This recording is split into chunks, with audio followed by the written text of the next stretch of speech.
was someone I thought of as a friend, and I enjoyed spending time with them. One of Costa Rica's beaches.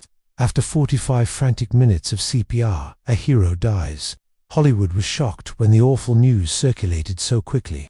The truth about the final time of Malcolm Jamal Warner, followed by the appearance of Anthony Mackey, a Marvel actor who few would have suspected was close to Malcolm, broke the silence at the age of 46. He kept his tears to himself. He avoided using tired clichés. Mackie, on the other hand, revealed the truth, and that fact made Hollywood gasp. He recounted their final discussions, Malcolm's suppressed fears, and his overwhelming sense of isolation, which not even his closest friends and family could perceive. Because of Anthony Mackey, Malcolm was able to unusual juncture. A native of the Jazz City, he came into this world in 1978 in New Orleans. Mackie became one of Hollywood's most famous faces at the age of 46. Despite being damaged by poverty and racism, he became famous to millions of people all around the world as Falcon and, subsequently, Captain America in film franchise known as Marvel. Despite his heroic persona, Mackie was wounded on the inside, that he was underappreciated at times, that he spent lonely days away from the spotlight, and that he worried it would all be short-lived. Malcolm Jamal Warner, even though he joined the field almost 10 years before, bore a comparable weight. He spent his formative years under Theo Huxtable's enormous shadow, having been referred to as everyone's son by America on The Cosby Show. Yet, he was both loved and constrained. People laughed, but they didn't give much regard to the loneliness he felt when the cameras stopped. Mackie will never forget that he was once a little boy watching The Cosby Show on television, long before he became a superhero on film. Anthony Mackie's boyhood friendship with Malcolm Jamal Warner was the part of his speech that touched many people the most. Mackie said that he was a lifelong fan of The Cosby Show, and in Theo Huxtable, he saw a clumsy little boy living with his sisters, who was constantly self-conscious and wanted to fit in more. Even the financial lessons taught to Theo by his on-screen father were infused with that profound feeling of connection, things that Mackie learned from his own conversations with his father.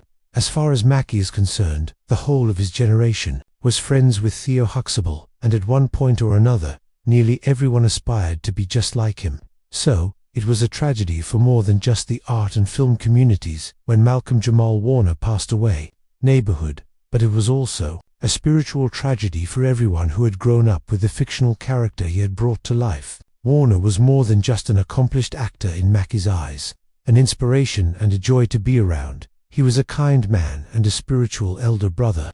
Although Mackie acknowledged that Warner's passing was a sad day, he also said that allowed us to pay tribute to Warner's legacy.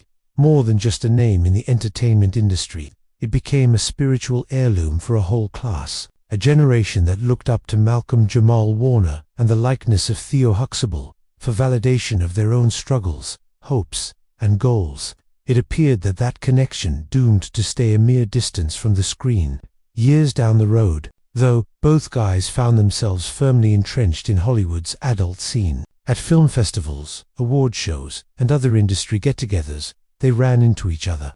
In retrospect, Mackie would say that's when there was an unusual harmony between Malcolm and him. Malcolm began to confide in Mackie, whom he had known as a fan, and soon they were more than just casual acquaintances. They were confidants. Mackie frequently stressed in his interviews, "Whenever we were in the same room, I made the most of such discussions." The child who had grown up watching Malcolm on television had become one of the only people who could empathize with him and pay attention to him at that peculiar crossroads. Additionally, during those intimate moments, Mackie reached out to the most inner parts of spirit of Malcolm, leaving a lasting impression and the dread of oblivion, nagging concerns. Aside from Theo Huxtable, will anybody else recall my name? Like he was trying to get a grip on himself. Malcolm kept asking this. The lasting impressions of the last day and the anxiety of oblivion. Malcolm Jamal Warner made an appearance on Melissa Ford's Hot and Bothered in May of 2025, slightly more than 2 months before he passed away. Neither was it an overly boisterous discussion, nor an attempt to promote anything new. Warner opted to be vulnerable instead, discussing the one item that, as he entered his 50s, became the subject of his deepest solitude. The remarks sounded like a peaceful farewell given before fate struck, but his voice was familiar and pleasant. He admitted, "I just want people to remember I was a good dude." Simple, direct, without a hint of grandstanding, plummeted to the ground. Something lasting beyond the limelight. After 40 years in the business, Malcolm had amassed every possible title. A kid prodigy and a star on The Cosby Show. At the tender age of 16, he received an Emmy nomination and was able to shift fluidly between acting, directing, producing, and playing music. However, as he entered middle age and reflected on his past, he appeared indifferent to the accolades and achievements that adorned his resume. Simply put, he wanted the world to remember the core of his being, and that was all he said. This caught many by surprise. Malcolm will forever be known to viewers as Theo Huxtable, the charming but socially inept young man from The Cosby Show. Being recognized as a decent man, though, mattered much more to him than being remembered as a star. Presenter of the podcast Malcolm appeared composed that day, as was later recalled. Laughing it off, he said, with the charisma of an experienced performer, he spoke, "I just want people to remember I was a good dude." However, a momentary weightiness entered his gaze. It was the expression of a guy who had seen enough time pass to understand that fame fades with each passing day, and that oblivion can come at any moment. His closest associates, notably Anthony Mackey, took the seemingly innocuous comment as a red flag. Private confessions meet in public through Mackey's connection. Malcolm had shared Mackey's concern in their private conversations about the public's tendency to associate him solely with Theo Huxtable, rather than his real self. Malcolm Jamal Warner, "Will anyone remember me beyond Theo?" Mackie had asked me before, and the memory of that question sent shivers down his spine because of the May podcast. In private, Malcolm had uttered a burden, and now he was sharing it openly. The words were identical. The fixation was identical. The only distinction was that Malcolm skillfully concealed it on the podcast using a smile and a steady nod. It was Mackie's strongest indication to this point that his friend was carrying a burden that had gone unnoticed by others. Warner displayed no visible symptoms of collapse as his fear consumed him in his last days. His appearances on podcasts continued. Still, he labored. Not all who'd still had him as a co-host. Laughter, music, and vitality were still things he talked about, according to his friends. However, it was precisely this ordinariness that added to the tragedy's eerie quality, because, despite his composed demeanor, Malcolm couldn't shake the nagging question that plagued him. How can I not bring forward? In Mackie's moving account, Malcolm Jamal Warner was shown not as an untouchable symbol but as a real person, a man struggling under the weight of his responsibilities, unaffected by the spotlights and the ovation. He remained a middle-aged man, whose concerns went unnoticed.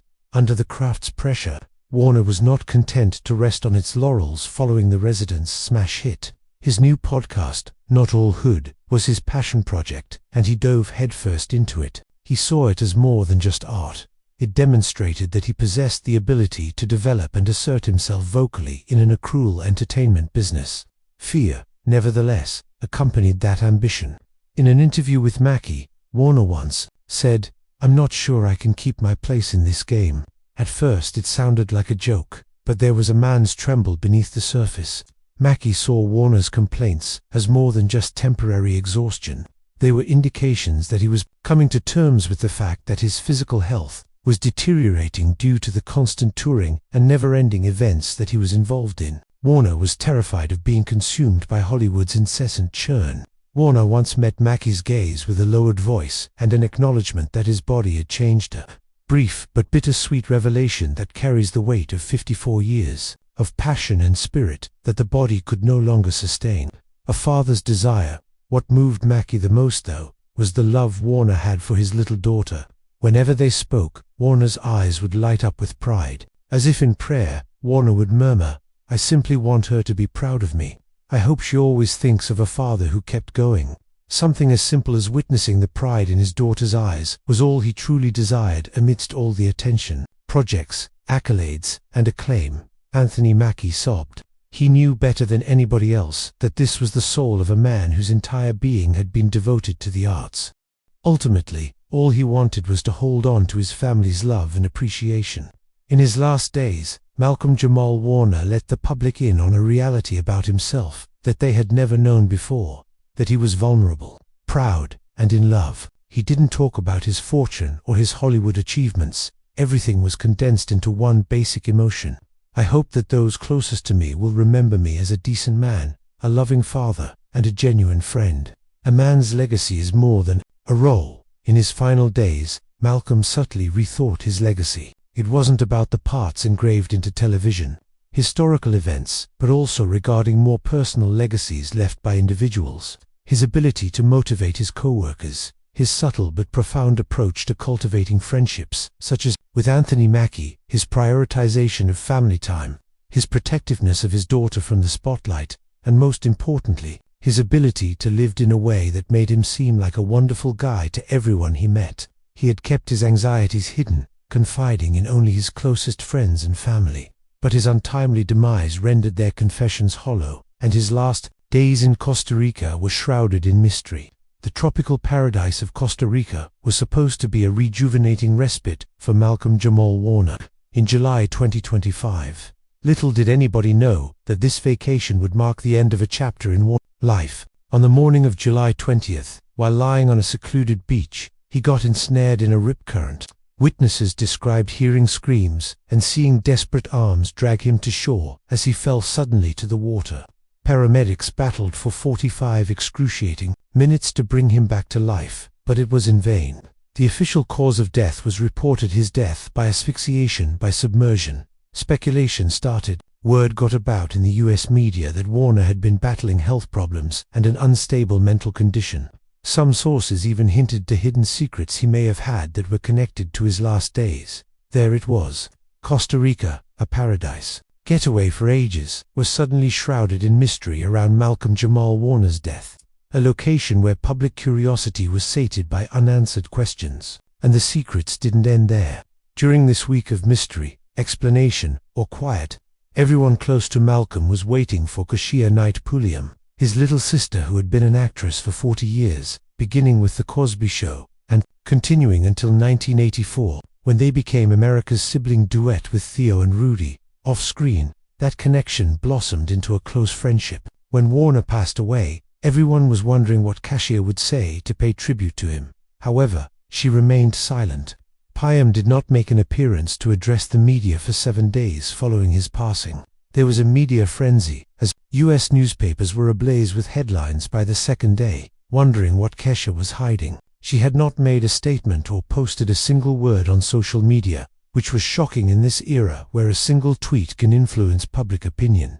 Fans were divided. Some sympathized, but others wanted to know why his closest friends hadn't spoken up.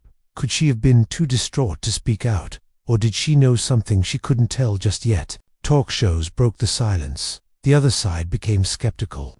If they were so close, why not communicate immediately? Something feels odd. She needs time. Anyone who loses a loved one deserves silence to heal. On Reddit and Twitter, X, a week of stillness turned into 7 days of suspicion. Rumors began to circulate that Costa knew about Malcolm's deteriorating health, mental issues, or even private relationships that were never made public. On July 27, 2025, 7 days after Malcolm Jamal Warner's death, a week ago, I lost my big brother, but I gained an angel, Costa Night Pulliam said on Instagram, calling Warner her big brother. This was the last straw that broke the dam for her. You mean the world to me. Your presence is greatly missed. We secured the gals. Just one line. Still, her message sent shockwaves around the globe, with millions of shares, hearts, and cry emojis pouring in. However, as the rush of emotions faded, another wave of disappointment emerged. The tribute was too short and unfeeling for a 40-year-old just for words. Were they sincere? Or was there another barrier concealing what Costa was unable to reveal? It was as if a door had shut, revealing a darkness of mysteries.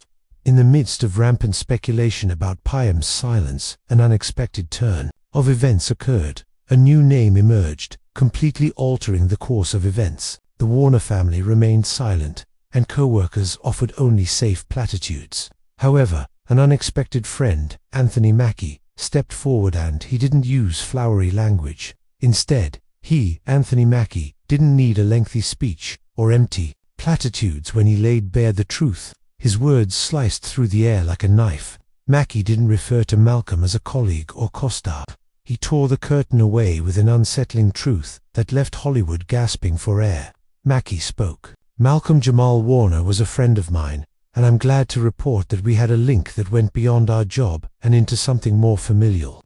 In an exclusive interview he gave to People on August 2nd, 2025, he uttered a single statement, but it struck shockwaves through Hollywood. A friend of mine. He was someone I knew and spent time with, and he was a stunningly lovely human being.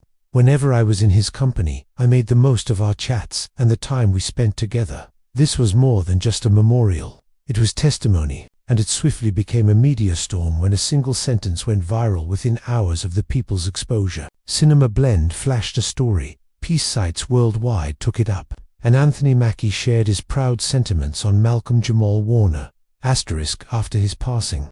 Soap Central analyzed every word to show how Mackie had praised Warner as a lovely person and a dear friend. In contrast, Yahoo News was icy and to the point. Anthony Mackey is proud to call Malcolm a friend. Each headline had its own tone, but they were all equally depressing. Mackey's statements went beyond an interview to change people's perceptions of Malcolm Jamal Warner, and they caused a social media firestorm. The press started the fire, but social media made it worse. Tens of thousands of messages appeared on Twitter X in just one day. The following hashtags were used. #MACKY, speak, remember Malcolm # and the truth about Theo. Some fans expressed their gratitude to Mackie for bringing attention to the fact that he was more than just Theo. His affection and the sorrow he bore are now clear to us. On their behalf, Mackie had spoken what Malcolm had repressed for so long, that Malcolm was more than the Huxtable child of the 80s. He was multifaceted and human. Malcolm predicted the response, but it came almost as fast. Some truths belong in the room between two friends, not splashed across headlines. Deadline questioned, while anonymous colleagues muttered in industry columns. If the Warner family chose silence, why did Mackie feel the need to speak for them? Mackie's decision to break that mold made him the center of controversy, heroic, or crossing a boundary. Speaking about his anxieties isn't honoring him, it's exposing him on the internet. Sharp criticism poured in. This is clout chasing dressed as sadness. On the other hand, many people failed to notice an important fact that was overlooked during the storm. Mackie had refrained from airing scandals, dredging up controversy, peddling conspiracy theories, and sensationalizing the emotional truth. That was revealed was that in his last days, Malcolm was consumed by legacy and the dread of being forgotten. He was concerned that the world would remember just Theo Huxtable and not Malcolm Jamal Warner, the real guy with his grief, love, and decency. It wasn't as shocking a scandal that pierced more deeply than any hidden truth. It compelled the general population to confront a spiritual tragedy, the death of a beloved celebrity, who had feared that his fans would forget him as he left this world. Warner's loved ones remained silent as his colleagues repeated safe phrases. At 46 years old, Mackie was no longer merely a Marvel star. He had become a witness, the only one prepared to break the quiet. He didn't seek approval or wait for the perfect opportunity. He just expressed what he knew, what he had heard, and what he had lived with. Man providing the last accurate portrayal of Malcolm Jamal Warner, tribute or exposure. That is the dilemma that lingers. Mackie was seen by some as the courageous recorder who captured the truth in order to protect a friend's legacy. To others, he crossed the precarious line between respecting and infringing. Regardless of one's stance, it is indisputable that Mackie imbued Malcolm Jamal Warner's name with more significance. Warner was no longer merely Theo from a renowned sitcom. He was a man who lived, who was afraid, and who wanted to be remembered as a decent man. And by revealing that truth, Anthony Mackey made sure that his friend's fear of oblivion would never come to pass. Malcolm, as seen through Mackey's eyes, was a stunning human being. Mackie spared few words, but one phrase stood out. "Beautiful human being," he said. When those remarks went live on People on August 2nd, 2025, they caused a shift. The public started to view what Mackie saw as the most authentic portrayal of Malcolm Jamal Warner. From the perspective of a guy with a beautiful spirit, Malcolm is more than just Theo Huxtable. For generations of Americans, Malcolm will always be remembered as the clever adolescent from The Cosby Show 1984 to 1992.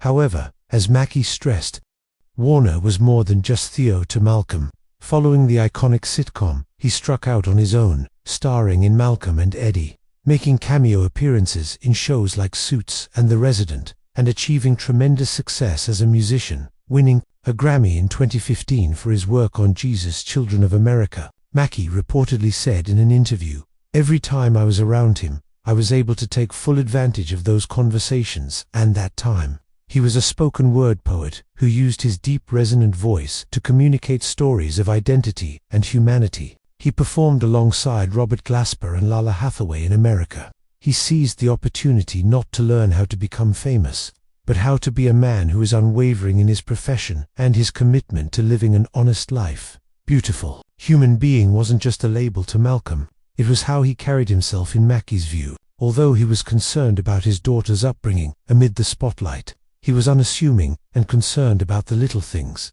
spending time with friends, discussing fatherhood, and, as Malcolm's side notes, "I just want to be remembered as a good father." Man, the audience heard that same line again in May 2025 during his appearance on Hot and Bothered.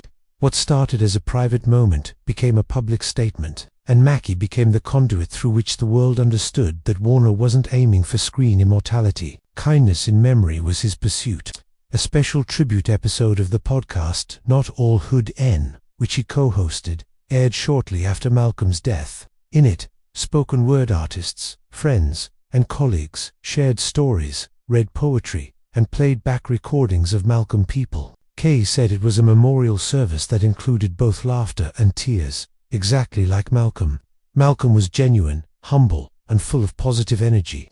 Mackie wasn't on that recording, but his remarks to the public went parallel to the tribute that completed Malcolm's portrayal. From the minute Mackie spoke, the term beautiful human being started resonating everywhere. Fans scribbled it on Twitter, ex-news sites repeated it in headlines. He was a television legend, a parent, and a friend. People who had collaborated with Malcolm agreed, stating, "Indeed, that was him." In a scandal-ridden Hollywood where stars are generally remembered for their scandals or memorable roles, the irony is striking. Malcolm came to be known as a wonderful human person, and there was the impact of Mackie's voice. Malcolm may have stayed forever associated with Theo Huxtable if Mackie hadn't spoken out. Instead, the world remembers him as a guy who battled fear, cared about his legacy, yet lived and died with kindness. Perhaps Mackie overcame his friend's worst dread when, as truth became memory, his comments served as more than simply a tribute. They sealed the deal, removing the audience from the sitcom illusion and presenting them with the actual depiction of Malcolm Jamal Warner, a stunning human being. From the stage to Marvel's heights, Anthony Mackey is responsible for Captain America, Shieldheart, Fortune, and enduring legacy. Malcolm once feared that he would be forgotten or remembered only as Theo, but now he is remembered as the good man, the beautiful soul, and the bearer of an immutable legacy. Before becoming Falcon and, ultimately, Captain America, Anthony Mackey had a long and winding journey through the arts. He started out on Broadway, playing little parts for pitiful wages, but with each rung of the ladder, he rose from humble beginnings. Anthony Mackie's net worth was estimated at around $8 million by 2025, which was modest by Hollywood standards, but carried the star power of his many Broadway theater performances, his early forays into the Marvel Cinematic Universe, and, finally, his transformation into Captain America for an entire generation, a burden of perseverance and daring decisions. The bulk of his income came from Marvel Cinematic Universe, MCU hits like Captain America, Winter Soldier, The Winter Soldier, Avengers, Endgame, and the series The Falcon and the Winter Soldier, in addition to a number of critically acclaimed artistic features. Away from the screen, Mackie once dabbled in business, founding the Bar No Bar, and while he was in New Orleans, he established a restaurant, oversaw a roofing company, constructed a recording studio, and, out of a desire to give back to the community, founded a non-profit to inspire young people to major in science, technology, engineering, and mathematics, STEM. He also ran Brooklyn, a small artistic hub, from 2011 to 2015. His lifelong goal, in contrast to his wealthy Marvel co-stars, is to establish a film studio in New Orleans, turning the city into a mini Hollywood that will foster new talent while honoring the city's rich cultural heritage. Mackie's $8 million may not seem like much, but he was never one to be defined by his fortune. Instead of amassing mansions and supercars, he preferred to invest in people and the community. His goal was to leave a legacy that would last, and love and family were always important to him. a love tale that unfolds like a gentle novel. Anthony Mackey first laid eyes on Shaletta Chapel at the New Orleans playground when they were both in first grade. From that point on, Mackey's eyes gently followed the girl who would eventually become his wife, and their friendship flourished, slowly but surely blossoming into love. In 2014, after years of being together, Mackie secretly wed in the Dominican Republic. There was no pomp and circumstance, just a handful of loved ones there. They had 4 sons, his pride, and the most important thing in his life. Additionally, component of his life. However, happily ever afters don't last forever. Mackie and Shaletta discreetly split up in 2018. There was no drama, no press. Just a man adjusting to a smaller home while juggling his roles as a single father and a Marvel star. Formally acknowledged, the concept of dating is difficult. All I really want is to be loved and valued. There was harmony in those few words. The mighty Captain America was revealed to be a human being at heart, just like the rest of us, vulnerable and in need of love and acceptance. An enduring emblem, a legacy, and the first African-American Captain America. Anthony Mackie's announcement as Marvel's first black Captain America was a watershed event in history. Black audiences were deeply moved. The image represented their aspiration for self-recognition and acceptance. Mackie was cognizant of the gravity of that duty. I want black kids to look at Captain America and see themselves, to know they deserve to be heroes, that no one has the right to deny them. His legacy stretches well beyond the screen. Within a Hollywood studio oppressed by bigotry, Mackie's arrival paved the way for a fresh wave of creatives. Another legacy he unveiled was his unwavering devotion to New Orleans, the place that nurtured him, an origin-based one.